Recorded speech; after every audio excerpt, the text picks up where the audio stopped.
લુખ્ખા તત્વો દ્વારા હેરાનગતિ સંદર્ભે ધારીની મહિલાઓ દ્વારા આવેદન।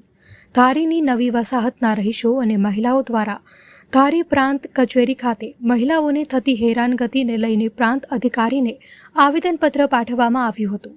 ધારી નવી વસાહતના રહેવાસી તેમજ મહિલાઓ દ્વારા તેમને થતી હેરાનગતિ બાબતે તેમજ આવારા તત્વના ત્રાસને લઈને પ્રાંત કચેરીએ મોટી સંખ્યામાં લોકો ઉપસ્થિત રહીને આવેદનપત્ર પાઠવવામાં આવ્યું હતું, જે બાબતે ત્યાંના રહીશો દ્વારા આવા ગુંડા તત્વોને સબક શીખવાડવામાં આવે અને નિર્ભય થઈ મહિલા ફરી શકે તે માટે પ્રાંતને રૂબરૂમાં રજૂઆત કરી હતી।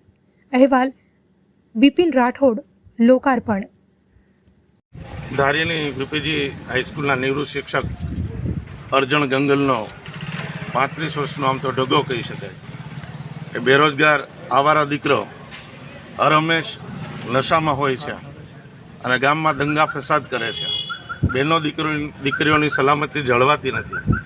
3 દિવસ પહેલાં 2 રાહદારી મહિલાઓ ઉપર, સારા ઘરની મહિલાઓ ઉપર નિર્લજ્જ હુમલો કર્યો। વચ્ચે એક મહિલાએ પડીને એમને બચાવેલા।